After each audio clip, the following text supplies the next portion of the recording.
E finalmente a gente chega no quarto e último pilar do método Pathfinders, que é a imersão. Bom, se nós fôssemos pensar em qual seria o cenário ideal para aprender um idioma, certamente seria viver em um país onde esse idioma é a língua oficial. Porque nesse cenário, o estudante seria obrigado a conviver com esse idioma durante praticamente 100% do tempo. Mais ainda se esse estudante vivesse com pessoas que não falam a sua própria língua materna. E se tivesse atividades sociais, como trabalho ou estudo, em situações onde ele tenha que falar com outras pessoas nesse idioma-alvo. Nesse tipo de cenário, o estudante estaria 100% imerso no idioma.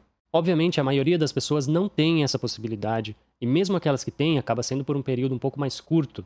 Então, o que eu sugiro é que você realize a simulação da imersão. Ou seja, você vai criar uma rede de imersão que simule o máximo possível a vida em um país de língua inglesa. E você vai fazer tudo o que você puder para que o inglês esteja mais e mais presente no seu dia a dia. Então aqui eu vou traçar um plano, uma rede de imersão para que você possa implementar na sua rotina. E tudo começa com áudio e legenda em inglês. Isso aqui a gente pode dizer que é o passo mais básico que você pode dar para implementar a imersão.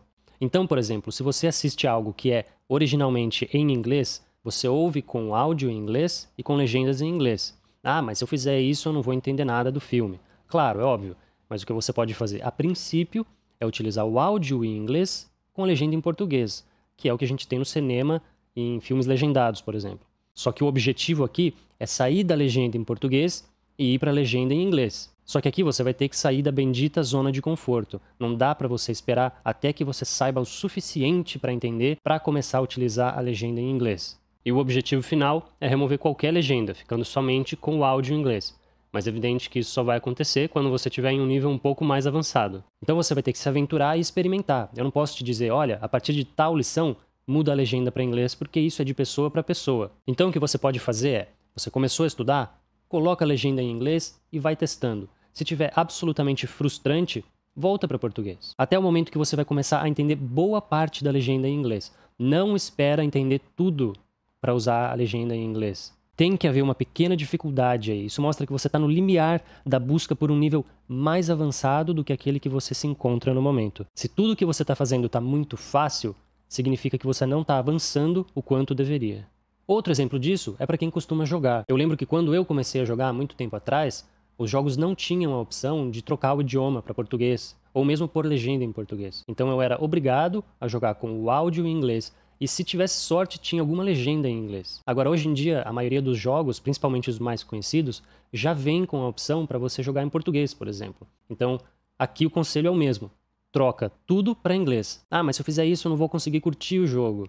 Você que sabe. Quanto mais cedo você muda tudo para o inglês, mais cedo você começa a entender tudo em inglês. Vai ser difícil no começo? Vai, mas se fosse fácil, tava todo mundo aí falando inglês de boa. E se você não está disposto a fazer o que tem que ser feito, simplesmente tem que aceitar o resultado final, que não vai ser do seu agrado. E ainda relacionado a esse tema, tem o YouTube, que em inglês é pronunciado YouTube, mas por enquanto tanto faz. Aqui a minha sugestão é que você que tem o costume de ver vídeos, seja de entretenimento ou de alguma coisa específica, passe a ver esse mesmo conteúdo, só que agora em canais de língua inglesa. A maioria desses canais, especialmente os maiores, tem legenda em inglês. Então, por exemplo, você pode assistir vídeos da sua área profissional ou área de interesse, porque além de fazer a imersão, você acaba aprendendo vocabulário específico dessa área. Então, se você é da área de engenharia, por exemplo, você pode ir lá no YouTube e escrever Engineering. Vai aparecer alguns canais excelentes, e aí você escolhe um vídeo que seja de algum tema do seu interesse e começa a assistir, ativa a legenda, e aí você pode ir pausando conforme a legenda te mostra algum termo que você não conhece, algum termo específico, você pode anotar, procurar no dicionário, e assim você vai acumulando o seu conhecimento enquanto você faz a imersão e vai se expondo à língua inglesa. A próxima etapa da imersão é alterar o idioma do seu celular do português para o inglês. Então imagina só, você fica com o celular o dia inteiro com o celular na mão, olhando para ele. O crescimento que o seu vocabulário vai ter só pelo fato de olhar para o seu celular e as palavras agora estarem em inglês é considerável. E quando você muda o idioma do seu celular, o idioma de todos os aplicativos também mudam. Então você vai acabar gerando um conhecimento sobre vocabulário específico de algum aplicativo que você usa normalmente, de redes sociais, termos de tecnologia. Aí depois de alterar o idioma do seu celular, você pode fazer a mesma coisa para o seu computador. Você altera o idioma do sistema operacional do português para o inglês. E aqui é o mesmo princípio do celular. Se você é uma pessoa que usa muito o computador, isso com certeza vai te ajudar a aumentar o seu vocabulário. Ah, eu não sei absolutamente nada. Vou trocar o idioma do meu celular amanhã? Provavelmente não é uma boa ideia. O que você pode fazer é, vai lá nas configurações, troca o idioma e dá uma olhada pelo celular, vê como que muda, vê o aplicativo que você sempre usa. Se você achou que está muito difícil, que você não consegue usar, retorna para o português, não tem problema nenhum. Com o tempo você ajusta. O importante é que, com o passar do tempo, você troque 100%. Use sempre em inglês. Então você tem que usar tudo o que você tiver de disponível a seu favor. E o próximo passo da imersão é o Google. Passe a fazer pesquisas no Google em inglês. Isso, além de contribuir com a imersão, vai acabar te dando resultados muito melhores nas pesquisas. Vamos ver por quê. Então, olha só esse exemplo de pesquisa no Google. Monitor não liga. Em português, isso deu cerca de 7,5 milhões de resultados. O que será que acontece se eu fizer a mesma pesquisa, só que agora em inglês? Vamos dar uma olhada.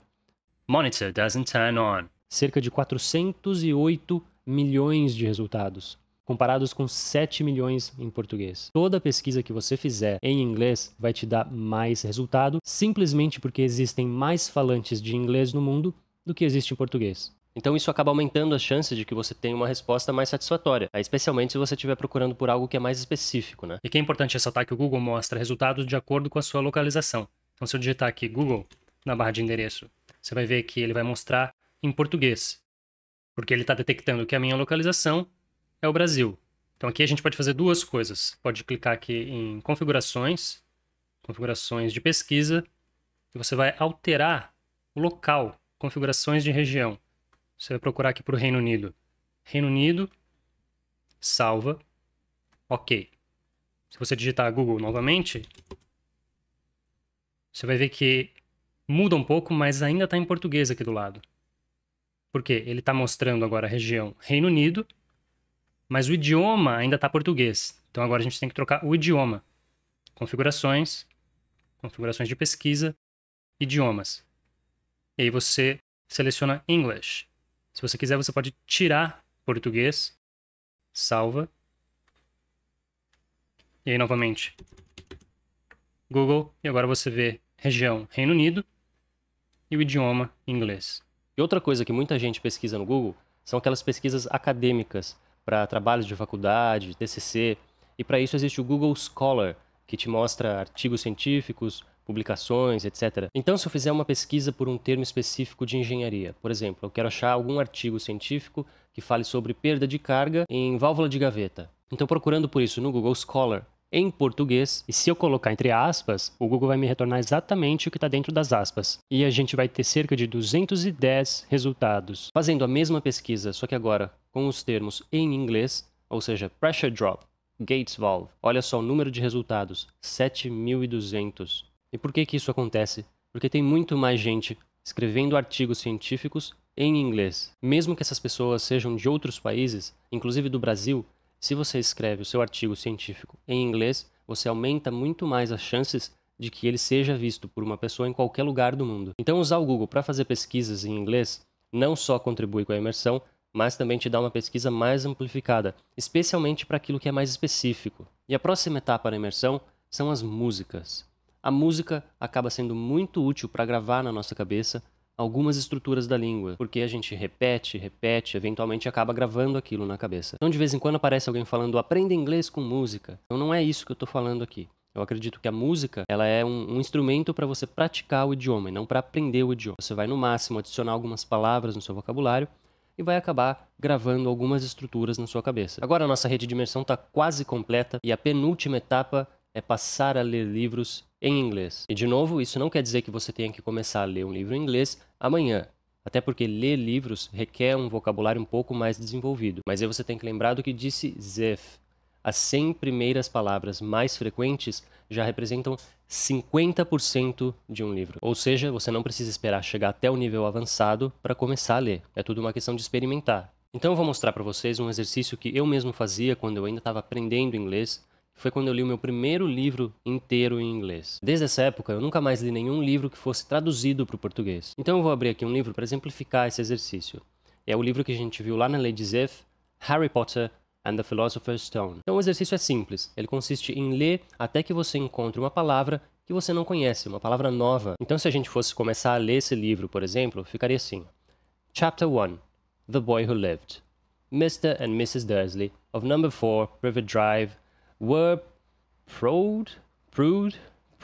Então você encontrou uma palavra que você não conhece o significado e também não sabe a pronúncia. Então agora você vai marcar essa palavra e vai pesquisar pelo significado dela em algum dicionário. A maioria dos dicionários também já trazem a representação fonêmica dessa palavra, então você vai descobrir como que ela é pronunciada também. E depois disso você vai anotar essa palavra e o significado que você acabou de aprender. Então nesse caso você descobriu que a palavra se pronuncia proud e o significado dela é orgulhoso, orgulhosa. É um adjetivo. E aí você continua a sua leitura normalmente até encontrar uma palavra que você não sabe. Então ali no segundo parágrafo. Mr. Dursley was the director of a firm called Runnings, which made drills. Você não sabe o que é drills. Então você pesquisa no dicionário, descobre que drill é furadeira. Anotou no caderno e continua a leitura. He was a big, beefy man. Beefy, pesquisou no dicionário, aprendeu, anotou. E assim você vai fazendo para todas as palavras que você encontrar e não souber o significado. O que vai acontecer é que você vai começar a ver palavras que você já anotou no passado. Então você vai saber que essa palavra não é nova, você já viu ela em algum lugar, mas você ainda não lembra do significado, porque ela ainda está lá na pasta vermelha no cérebro, lembra? Então quando isso acontecer, você pesquisa pela palavra e anota ela novamente no seu caderno. Então isso vai funcionar como uma repetição consistente. E na terceira vez que você encontrar essa palavra, talvez você já se lembre. E assim você vai mostrando para o seu cérebro que essa é uma palavra importante, que você quer que ela fique na memória de fácil acesso na ponta da língua. Eventualmente, se for uma palavra de alta frequência, ela vai aparecer inúmeras vezes. E você vai anotando essa palavra no seu caderno até que vai chegar um dia onde você vai se lembrar do significado dela. E aí você para de anotar. Significa que essa palavra já entrou para o seu vocabulário. E o resultado final desse exercício é que você vai acabar crescendo o seu vocabulário de maneira significativa. Então o que aconteceu comigo quando eu fiz esse exercício foi que esse livro que eu comecei a ler, ele era parte de uma saga de 4 livros e eu acabei lendo os 4 em inglês. Então no fim das contas, contando esses 4 livros, eu acabei anotando cerca de 1.200 palavras. Só que a maioria delas, se você lembrar lá da Lei de Zeph, eram palavras de baixa frequência. Ou seja, elas apareciam 1, 2 vezes em todo o livro. Então esse tipo de palavra, você acaba esquecendo eventualmente, o que é normal, porque você nunca mais vê essa palavra em lugar nenhum. Agora, aquelas palavras de alta frequência, ou até de mid-frequency, que acabam aparecendo mais vezes em várias e várias páginas, essas eu realmente acabei adicionando no meu vocabulário. E a última etapa para completar essa rede de imersão é assistir e ler o noticiário em inglês. Porque o noticiário acaba trazendo uma série de palavras que são menos comuns no dia a dia e o inglês é muito bem falado, muito bem escrito, muito correto. Fora que eles exploram uma grande variedade de assuntos e assim vai contribuir para que você tenha um vocabulário mais extenso. Então isso pode ser visto no próprio canal da emissora no YouTube, por exemplo. Então essas são as minhas sugestões para que você possa construir a sua rede de imersão e simular o máximo que você puder o dia a dia em um país de língua inglesa. Isso vai com certeza te ajudar a chegar mais perto do nível avançado. Quanto mais inglês você adicionar no seu dia a dia, mais inglês você vai conseguir entender mais rapidamente. Então esses são os 4 pilares que sustentam o método Pathfinders: hierarquia de importância, vocabulário útil, repetição consistente e imersão. Então perceba que os 2 primeiros pilares são totalmente da minha responsabilidade. É questão de como o curso foi construído e desenvolvido. Então essa parte eu garanto 100%. Agora os pilares 3 e 4 exigem que você faça a sua parte. Por mais que o curso seja bem elaborado, se você não quiser aprender, ninguém vai conseguir te ensinar. E se você não fizer a sua parte, os 2 primeiros pilares não vão servir para nada.